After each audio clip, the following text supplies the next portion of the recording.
কি এগুলা কি করেন? হ্যাঁ, ভাজি শাক উঠাচ্ছেন? কি শাক এটা? আলু শাক কি শাক? আলু শাক আলু শাক আলু শাক। হলো এই শাকগুলো, হ্যাঁ, তো একসময় দেশ গ্রামে দেখতাম, এটা বিশেষ করে আপনাদের রংপুরের দিকে বেশি হয়, তাই না? হুম, এগুলো কি করবেন? রাঁধবেন? নিজে পাক করবেন? ভাজি ভাজি করবেন? ভাজি মাছ দিয়ে। মাছ দিয়ে? হ্যাঁ, এই শাক গাছগুলো কি আপনি লাগাইছিলেন এখানে? আমি লাগাইছি। আপনি লাগাইছেন? জি, আমি লাগাইছি। ও, কতদিন আগে লাগাইছিলেন? এই 2 মাস। 2 মাস হলো? হ্যাঁ, ও, তো খুব সুন্দর সুন্দর শাক। হ্যাঁ,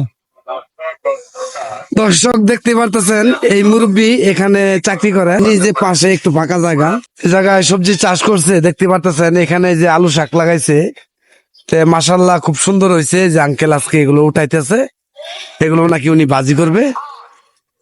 আঙ্কেল অনেকগুলো তো উঠাইছেন, হ্যাঁ, হ্যাঁ? হ্যাঁ। এই যে শাকগুলো খুব সুন্দর, অনেক শাক, খুব সুন্দর হয়েছে, অনেক হয়েছে। আচ্ছা আঙ্কেল, এটার গাছ, এই গাছের ঘুরে আলু আনা, আলু আনা, আলু হবে আলু হবে। এটা কি মাসে আলুটা হবে? উড়াবেন কবে? এটা কার্তিক মাসে। কার্তিক মাসে? কার্তিক মাসে তো এখন আরো 5-6 মাস বাকি আছে। ওকে, ঠিক আছে আঙ্কেল, ভালো থাকেন, সুস্থ থাকেন, শুভকামনা রইল, আল্লাহ হাফেজ।